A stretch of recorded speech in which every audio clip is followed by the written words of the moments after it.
guys, it's Ty and welcome back to my channel. So today I am going to be doing a spoiler-free review over 5 Survive by Holly Jackson, and this is her newest young adult mystery thriller novel. And if you guys are unfamiliar with who Holly Jackson is, she is the author over the really popular young adult mystery thriller series A Good Girl's Guide to Murder. I really enjoyed that series. I ended up, I'm pretty sure, giving every book in that series a 5 stars. I haven't really heard too many people say anything bad about that series. I do have a spoiler-free review over that entire series, so I'll have that linked if you guys are interested. But I knew as soon as I heard that Holly Jackson was coming out with a new book, I was going to run out and get it as soon as possible. So this is one of my most anticipated releases of this year.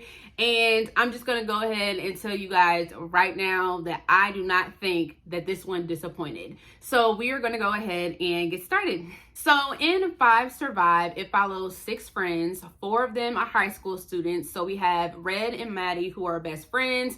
We are following their other 2 high school friends, which are Arthur and Simon. And then we also are following the 2 college students, which are Oliver and Raina, and they are boyfriend and girlfriend. And so all 6 of them are traveling in this RV for spring break, and they are traveling from Philadelphia down to Alabama to the Gulf Shores. While they are traveling down to the Gulf Shores from Philadelphia, they end up losing cell service. And because of that, they no longer can access their GPS. They end up getting lost in the woods and they pop a tire. While they're in the process of popping a tire out in these woods, someone shoots out the rest of their tires. So now they have no tires on this RV and they are stuck and can't go anywhere.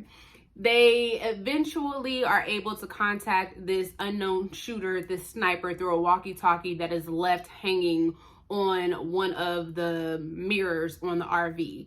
This sniper tells them that they are looking for some information. There is this secret that one of them knows, and whoever has this secret and is able to tell the sniper this secret, that person is going to be shot dead. The sniper also lets them know that if any one of them is seen trying to escape the RV and is seen trying to leave and run and go get help, the sniper is going to shoot them dead. And so we are following all 6 of these characters as they are trying to survive the night on this RV and trying to figure out who has the secret and who is trying to kill them. Like I said in the beginning, I really enjoyed this one, just like I enjoyed her first series, A Good Girl's Guide to Murder. One of my favorite things that I really enjoyed about this is primarily the characters. The main character of this story is Red.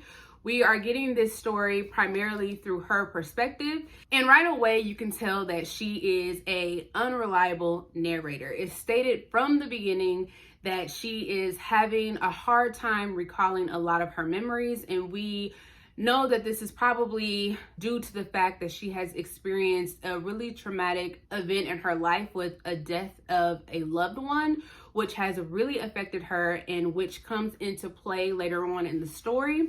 And I also really enjoyed watching another character in this story really become unhinged. I believe this character is supposed to be really unlikable because I'm going to tell you right now, I hated this character.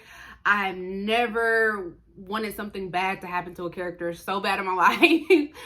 But we watched them kind of take the lead over the group and then just watch them just turn into this bully and push people around and become this really angry, deranged individual progressively over the course of this book. Another thing that I really enjoyed, because I am somebody that loves some mess. If you have been around on my channel, I have mentioned this time and time again. I love me a good book that has some drama and some mess. This does not lack in that department, because when these secrets start being revealed, I was here for that. Because each of these characters, of course, over the course of this book is trying to figure out who has this secret that this sniper wants. So they are all trying to figure out what is it in their past that could possibly have brought them and put them in this situation. So eventually we are starting to figure out something that has taken place in each of these characters' lives that could have potentially put them in this situation. So once we started getting those secrets, I was here for the mess. I enjoyed that part of this book, and of course some of those secrets did not need to be spilled, but we got the tea anyways, and I was here for it. Another one of the things that I really enjoyed about this book was just the tension that was building up throughout the entire story, because from the time that they popped the tire, from the time that their tires were shot out, to them trying to figure out who has this secret, to the sniper, basically giving them a countdown of when they needed to reveal this secret.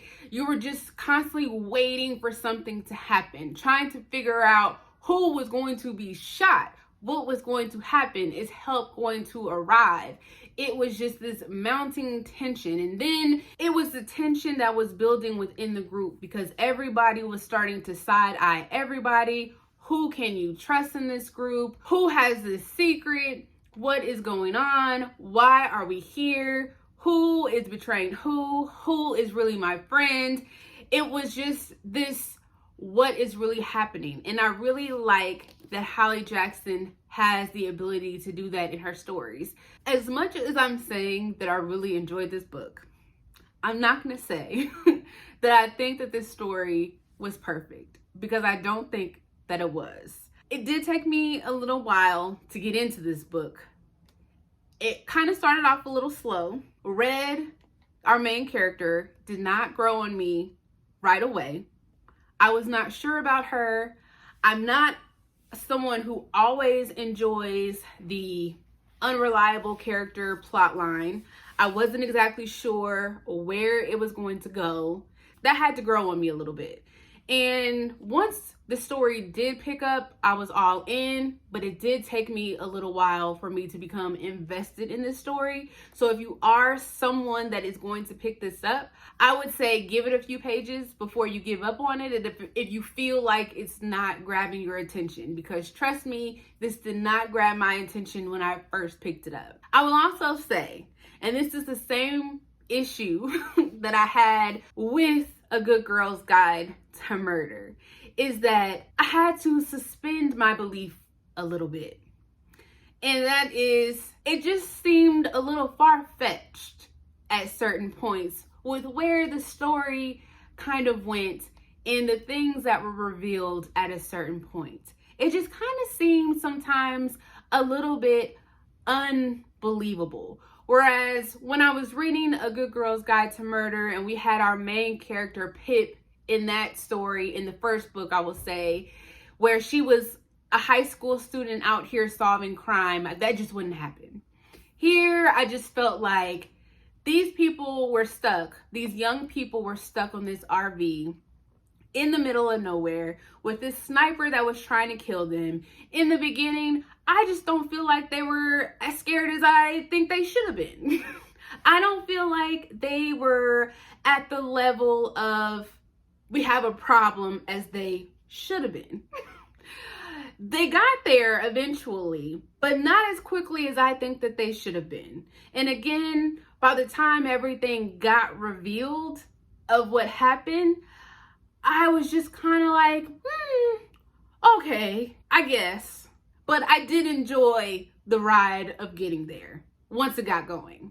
So like I said, I really, really enjoyed this one. And overall, I ended up rating this one a 4 stars. And I would highly, highly, highly recommend. Before I wrap this one up, I do just want to ask the question, and you guys can let me know in the comments of what you would do.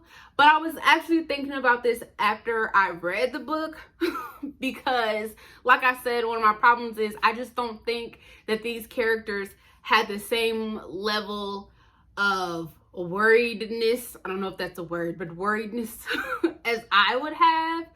So what would you guys do if you are with a group of friends and you are stuck on an RV and a sniper is basically holding you hostage in the middle of the woods? I'm not sure I would just sit around waiting to die. If you're only gonna shoot one of us and you're just waiting for a secret, I don't have the kind of time to sit around and try to figure out everybody's deepest, darkest secrets. I don't have that kind of time. I think what I would do is everybody tie up their shoelaces. We about to bolt out this door and see who makes it. Somebody's gonna die anyways. We're just gonna see who he's gonna take out. See who makes it. I think that's what I would do.